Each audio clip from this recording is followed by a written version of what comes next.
আব্বু তুমি আস্তে আস্তে গাড়ি চালিয়ে আসবা, আমার স্বামী আস্তে আস্তে গাড়ি চালাই রে।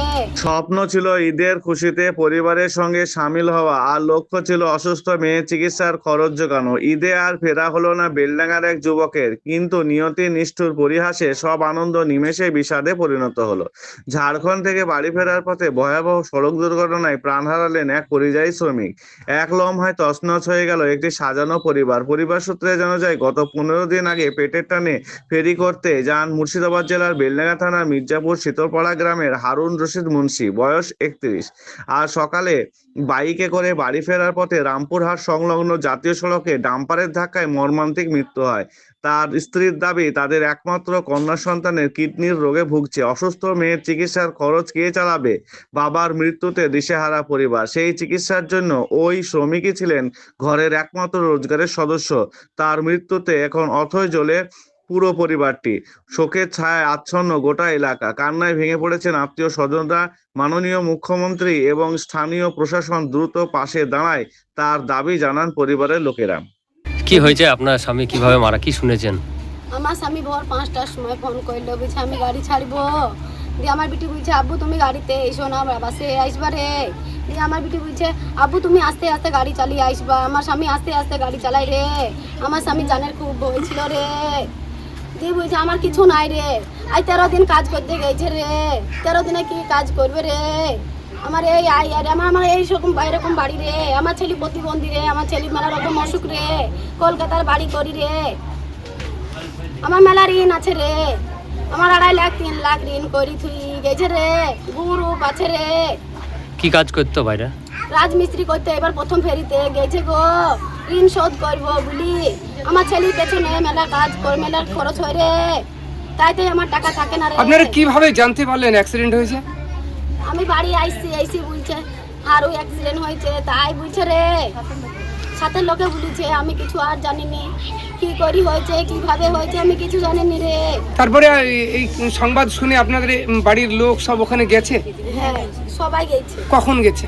9:30 হবে না, 9:30 সময় মরছে গো, 10টা 10:30 সময়। কটা ছেলে মেয়ে? আমার একটাই মেয়ে। কি সমস্যা এর? আর কিডনির সমস্যা, আর পায়ে বাতে রক্তই বাত মেলা কিছু। কিডনি ডাউন বাচ্চা। আমার ওই ছেলের পেছনে আমার সরকারের কাছে কি চাইছেন? আমি সরকারের কাছে ভবিষ্যৎ চাইছি রে, আমার ভবিষ্যৎ করি দেখ রে। আমি ছেলে মানুষ, এই ছেলে কি করবো রে। কতদিন আগে বিয়ে হয়েছিল? আমার 13 বছর বিয়ে হয়েছে রে। বাচ্চাটার বয়স কত? বাচ্চাটার বয়স 10 বছর বয়স গো। কোন ক্লাসে পড়ে? বাচ্চাটা 5-এ উঠলো কে বলে। আপনার নাম? আমার নাম তাজিয়া খাতুন। বাপ নাই, মায়েরও সমর্থ নাই মেয়েকে বুকে পুরিলে।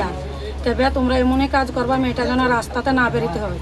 মেয়ের একটা ছেলে আছে 10 বছর কাজ, সে প্রতিবন্ধী, 2টো কিডনি ডাউন, 12 মাস কলকাতা বেঙ্গালোর থাকতে যাহাই ভবিষ্যৎ খারাপ মেয়ের। আর বিস্তর ঋণ আছে মেয়ের ওই ছেলের পেস্তে। ছেলেটাও এমন ইনকামই ছিল না, পতার বাড়ি ঘর দিরও নাই। যাই ভবিষ্যৎ খারাপ, এমন ভবিষ্যৎ করবা মেয়েটাকে যেন রাস্তাতে না দাঁড়াতে চাই। সংসারে ইনকাম একজনই করতেন? সংসারে ইনকাম কিছুই ছিল না, মেয়ের লেগে যা 10 টাকা কেটে আসতো গ্যাস পেস্তেই চলে যেত। এমনই করে দিবেন তা যেন 5টা লোক আপনাদের নাম করে, সেরকম করে দিবেন যেন এরকম করবেন। যেন মেয়ের মাও নাই, বাপও নাই, কেউ নাই। মা আছে, মায়ের ক্ষমতা নাই বুকে পুরিলে, শ্বশুরও নাই যে বুকে পুরি নেবে। এমনই করে দিবেন। সরকারের কাছে কি দাবি করছেন? সরকারের কাছে দাবি করছি যেন মেয়েটাকে রাস্তাতে না দাঁড়াইতে হয়, মেয়েটার যেন ভবিষ্যৎটা ঠিক করে দেবেন। বাড়ি ঘরের হালও দেখছি, যেন ছেলেটাকে নিয়ে রাস্তায় না বেরোতে হয়। এই যে টালের বাড়ি, কোনো ধারেই কিছু করার নাই মেয়ের। মেয়ে তো ছেলে মানুষ, রাস্তাতেই বা কি করে বেরিবে, কোনো সমর্থ নাই মেয়ের। বাপ থাকলেও হিল্লা হয়তো, বাপও নাই, শ্বশুরও নাই, কে হিল্লা হবে? আপনাদেরকে হিল্লা হইতে হবে, এরকম করে দিবেন। আপনার নাম? সবাই দোয়া করেন। আমার নাম নুনিয়ার বিবি। কে হচ্ছে আপনার ছেলে? আমি বড় ফুপু মেয়ের। ছেলের যে মারা গেছে? শাশুড়ি। এমনই করে দিবেন যেন আপনাদেরও নাম ছুটে, মেয়েরও যেন ভবিষ্যৎ হয়। মারা গিয়েছে, কখন আপনারা সংবাদটা পেলেন? আমরা অনুমানিক সকাল ওই 9টার দিকে সংবাদটা পেলাম। আজকে কি কাজ করতো? এটা বিহারে ওই ঝাড়খণ্ডে ফ্রি করতে গেছিল। কি শুনেছেন, কি ঘটেছে? আমরা শুনলাম হঠাৎ করে যে বাড়ি আসছিল ঈদের উদ্দেশ্যে। বুঝতে পারছেন আগামী শুক্রবার শনিবার টাকা আমাদের ঈদ আছে, ঈদ উপলক্ষে ও ফ্রি করে মোটরসাইকেলে বাড়ির উদ্দেশ্যে আসছিল। আস্তে আস্তে রামপুরহাটের ওইখানে ডাম্পারের সাথে অ্যাক্সিডেন্ট হয়ে ওখানে সঙ্গে সঙ্গে আমরা স্পট ডেট হয়ে যায়। এটাই আমরা নটা কয়জন পুলিশ কয়জন ওরা দুজন ছিল মোটরসাইকেলে। কবে কাজে গিয়েছিল? এই অনুমানিক 15 দিন আগে কাজে গেছিল। কোথায় কাজে গিয়েছিল আর কোথা থেকে আসছিল? ঝাড়খণ্ড কাজে গেছিল, ঝাড়খণ্ড থেকে আসছিল। কোথায় ঘটনাটা ঘটেছে? এটা রামপুরহাটের দিকে হয়েছিল। বিয়ে হয়েছে ছেলেটা? হ্যাঁ, বিয়ে হয়েছে। ছেলে মেয়ে আছে? একটা মেয়েও আছে। হ্যাঁ, অসুস্থ। এবং মেয়েটা অত্যন্ত অসুস্থ মেয়ে। কাজ কবে থেকে করে বাইরে? কাজ অনেকদিন থেকে বাইরে, ধরেন সংসারের ক্ষেত্রে একটাই রোজগার বলতে গেলে একজনই, মানে সংসারটা উনিই চালাইতেন এবং একজনই ছিলেন। এবং খুবই মানে অসহায় পরিবার, মানে এত অসহায় পরিবার, মানে কি বলবো আপনাকে, বলার নেই। মানে একটা মেয়ে, সে সারা বছরের মধ্যে সারা বছরটাই মনে হয় হসপিটাল, পিজিতে, কখনো নীলরতনে, কখনো এনআরএসে সবসময় ভর্তি থাকে। মানে একবার বাচ্চা অবস্থা থেকে ওনার মেয়েটার অসুস্থ। এবং এই ফ্যামিলিটা এতই নিঃস্ব হয়ে গেল, মানে বলার মতো নেই। বিয়ে কতদিন আগে হয়েছিল?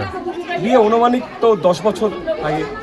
ওই ছেলেটার বাবা আছে? না, ছেলেটার বাবা নেই। ছেলেটার বাবা নেই, প্লাস ছেলেটার শ্বশুরও এমন নেই, মানে একদম কেউই নেই, মানে এদের পাশে দাঁড়ানোর মতন কেউ নেই। ছেলের মা আছে? হ্যাঁ, ছেলের মা আছে। কি চাইছেন সরকারের কাছে? আমরা চাইছি যে এই একটা নিঃস্ব ফ্যামিলি, একজনই ছিল, রোজগার বলতে গেলে একজনই ছিল, সে আজ কি নিজের সংসার চালানোর তাগিদে আজ কাজে গেছিলো, কাজ থেকে ফেরার পথে এইভাবে একটা অ্যাক্সিডেন্ট অবস্থায় চলে গেল। এবং তার জন্য সরকারের আমি দৃষ্টি আকর্ষণ করছি, যদি কিছু সম্ভব হয় তেনারা এই পরিবারে একটু পাশে দাঁড়ান। এবং আমি বেলডাঙ্গা 71 বিধায়ক হাসানুজ্জামানের দৃষ্টি আকর্ষণ করছি, যদি সম্ভব হয় তেনার পক্ষ থেকে এই সংসারে একটু পাশে দাঁড়ানো। এবং এই সংসারটা খুব কষ্টের মধ্যে চলতো এবং অনেক গ্রুপের সাথে টাকা নিয়েও সংসার চালাতো, সে গ্রুপের কাছেও টাকা বাকি আছে। এবং ওনার স্ত্রী এখন এত চিন্তিত হয়ে পড়লো যে আগামী দিনে কীভাবে কী করবে ভেবে পাচ্ছে না। তাই যদি সরকার যদি কিছু একটু হেল্প করে এই পরিবারটাকে, তা খুবই উপকারিত হবে। তাই আমি সরকারের পক্ষে খুব করজোরে অনুরোধ করছি, যদি সম্ভব হয় একটু যেন এই পরিবারটার পাশে এসে দাঁড়ান। ওই দুইজনের বাড়ি কোথায় কোথায়? আমাদের এখানে মির্জাপুর একজনের, দ্বিতীয়জনের লালবাগ বাড়ি। একই জায়গাতে ফেরি কাজ করে? হ্যাঁ, একই জায়গায় ফ্রি কাজ করতো। এখানে নামটা কি যে মারা গিয়েছে? হারুন রশিদ মুন্সি। বাড়ি মির্জাপুর শীতলপাড়া। আপনার নাম? আমার নাম খালেদুজ্জামান। কে হচ্ছেন আপনি? আমি ওনার মামা হচ্ছি। ঠিক আছে।